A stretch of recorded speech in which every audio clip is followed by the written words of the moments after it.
So there are already many videos out there covering the stream and what Hasbro showed off, but I'm giving my hot takes and opinions on everything shown on the stream here. Also, remember that this is potentially the first of 3 or 4 streams for Yojo June, so there will be more updates as the weeks continue. We're doing our best and worst. Let's start with the worst and work our way towards the best. But first, if you're still unsubscribed, think about hitting that subscribe button, and while you're here, hit the like button if you're enjoying what we're doing here on the channel. We're on our way to 5,000 subscribers. Let's kick things off with the worst. Maybe a surprising start for some, the Cold Slither San Diego Comic-Con exclusive was shown off. There is not much to say about this. I think this is so niche, and I hope they didn't produce too many of these because I think they might get stuck with them. I think this will be pretty easy to get on Hasbro Pulse after San Diego Comic-Con. Anyone else knows they have everything except their mic stands. I don't think there has been a price confirmed as of yet, but I'm assuming this will be expensive. An easy pass for me, and I think many collectors out there. This is only for the hardcore. Jumping right into render reveals, the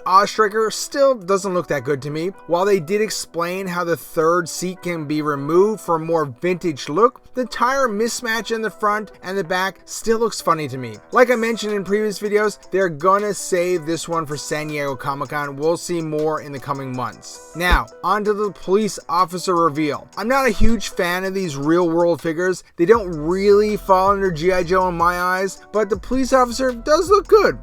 This would make a great gift for anyone in your family who is on the force. I do feel like they do have some place with collectors, but they're just not for me. Up next, we have the Renegade Sergeant Slaughter and Mercer 2-packs. You know how I feel about 2-packs, and as a recap, I'm not a fan. It's not like you even get a deal on the 2 figures. I'm not sure if we needed another Sergeant Slaughter, but the Mercer does look very movie accurate. Of course, this also sets up another 2-pack down the road to complete the Renegades in the future. Let's go with what was kind of safe and in the middle. Let's start with name only.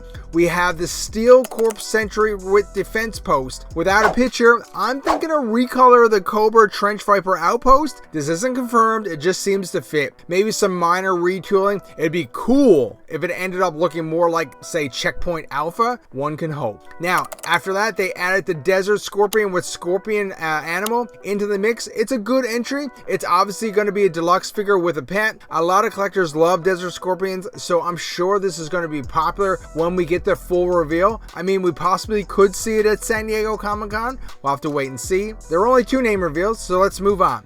Next, we have Hawk and the MMS, a straight redo of the Cobra version, of course, with the original 13 Hawk, currently set as an Amazon exclusive. This is a must-have for anyone with a Vamp, but as the Vamp was previously a Hasbro Pulse exclusive, not as many collectors have one compared to the Stinger. So since I'm one of those people that don't have a Vamp, I'll pass on this. I'm happy with my Cobra Duo. Now, here's the best the stream had to offer. We'll start with Slice and Dice, and it was really nice to see them in person. They look spectacular. I'm not sure how well they'll do with the vintage collectors, as Ninja Force was kind of late into the game in the original series, and also I'm not a fan of classified 2-packs like I mentioned previously. However, there were so many accessories, and if you're gonna do ninjas, you might as well do Slice and Dice. They have some real potential here, and currently being listed as a Hasbro Pulse exclusive, which I'm also not really a fan of. But however, as a 2-pack, they're probably one of the better ones they've done.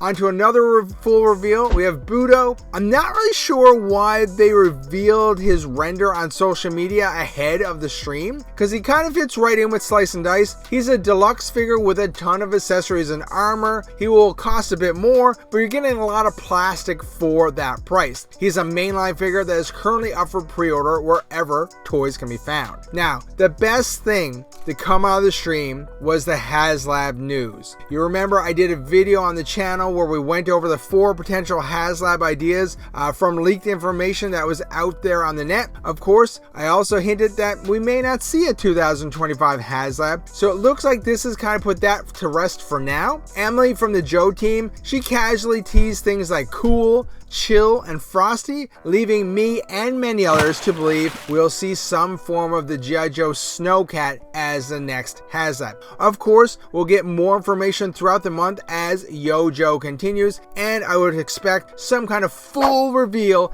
at San Diego Comic-Con, or possibly later in the month. So overall, the stream was only okay, as most of the items shown were already known of ahead of time. There weren't as many surprises as I hoped. That being said, more streams are coming in the coming weeks. YoJoe June lasts for 30 days, so there's a lot more to see, and we'll be back with lots more information.